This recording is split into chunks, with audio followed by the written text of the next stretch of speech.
वो आदमिया अभी रूम में गेलो ह ना, वो हमर दोस्त है। हम सुनते ही अजीब बोले, ये क्या बोल रही हो? तो सर वो इसका ट्रांसलेशन बना दीजिए। बड़ा परेशान हुआ मैं, ये क्या बोल रही है? हाँ, तो मैंने बोला फिर से बोलो। तो वो आदमिया जे रूम में गेलई है ना, वो हमर दोस्त है। तो मैंने बोला कि ठीक है, बनेगा इसका भी ट्रांसलेशन, पहले इसको हिंदी में रूपांतरित कर लेते हैं। वह आदमी जो अभी-अभी रूम में गया है, वह मेरा दोस्त है, तो इसको ट्रांसलेट भी कर सकते हैं।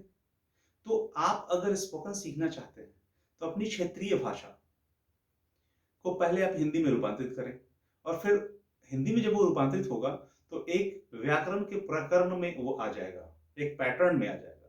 तब आप उसे अंग्रेजी में आसानी से आप कन्वर्ट कर पाएँगे और वो आपको एक ग्रामेटिकल कंटेंट भी देगा, कॉन्सेप्ट भी देगा और क्लियरेंस भी देगा। तो पूरी क्लैरिटी के साथ जो है, आप उसके टर्म कंडीशंस को समझ पाएँगे। तो इसी प्रकार से इसका क्या सेंटेंस बनेगा? The man who has just entered the room is my friend। इतना सुनने के बाद दूसरी कहती है, कल्हे जो किताबा खरीद लियो हल, बड़ा महंगा है। अब दूसरी में तीसरा बोलते हैं, हाँ बड़ा महंगा है कौकी, कौची कहल ही, कल्हे जो किताबा खरीद लही हल, वो बड़ा महंगा है कई। अब देखिए, हम गंगा के इस पार थे, अब गंगा के उस पार हो गए। अब मगही भाषा में, उसमें एक क्लासरूम में बहुत सारे बच्चे बैठे रहते हैं। अब उनको फ्रीडम मिल गया भाई। अब अरविंदो सोसाइटी जी का जो न्यू एजुकेशन पॉलिसी है, उसमें तो ये फ्रीडम मिला ही है कि बच्चे अपनी क्षेत्रीय भाषा में भी चीजें को, कंटेंट को समझ सकते हैं और समझाना बनता भी है। तो देखिए, अब वो बोले अपनी क्षेत्रीय भाषा में, यहाँ अब उन दोनों की प्रस्तुति में कर रहा हूं, तो ऐसी बात जब रहेगी तो हम क्या बनाएंगे, पहले फिर उसको हिंदी में हम कन्वर्ट करेंगे ताकि चीजें सरल हो जाए इंग्लिश में कन्वर्ट करने में। तो द बुक दैट आई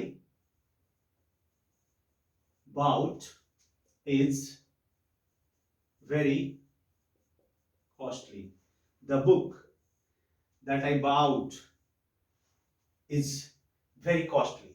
तो यहां जो that आ गया सो, और यहां पे who जो आया था सो, ये दोनों अपने आप को क्या बनाता है, रिलेटिव प्रोनाउन।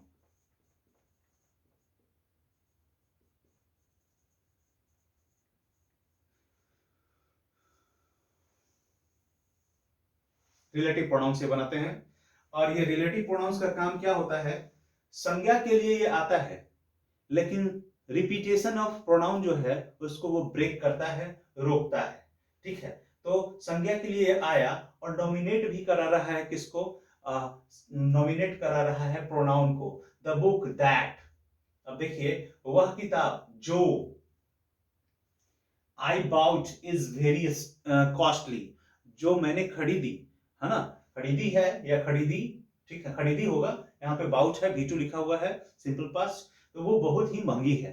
तो इसी बात को कभी बोला जाता है मगही में, कभी बोला जाता है बज्जिका में, कभी बोला जाता है आपका दरभंगा वाला लैंग्वेज जिसको हम मैथिली बोलते हैं उसमें। तो जाने छिए कल्हे जे बुक हम खरीदलिए है, वो बड़ा महंगा है। मतलब इस प्रकार से कुछ, शायद मेरे से त्रुटि हो पा रहा हो, लेकिन वो क्षेत्रीय भाषा में, बट कुछ इसी प्रकार से उसकी प्रस्तुतिकरण अपने अपने क्षेत्र के लोग जो है करते हैं। और जब उसी को हम इंग्लिश में कन्वर्ट करेंगे, तो वाकई इंग्लिश की स्पोकन जो है, हिंदी से न सही, उनकी जो देहाती भाषा है वहां से शुरू होके हिंदी से होते हुए तब अंग्रेजी पे आएगा। होप सो वो ज्यादा कॉन्फिडेंस देगा। तो इसी प्रकार से प्रोनाउंस के और सारे टर्म को या ग्रामर के किसी भी कंटेंट को मैं इसी अंदाज में लेके आपके पास आऊंगा। होप सो आपको अच्छा लगा होगा। देखते रहिए और पसंद करते रहिए। Have a good day, bye bye.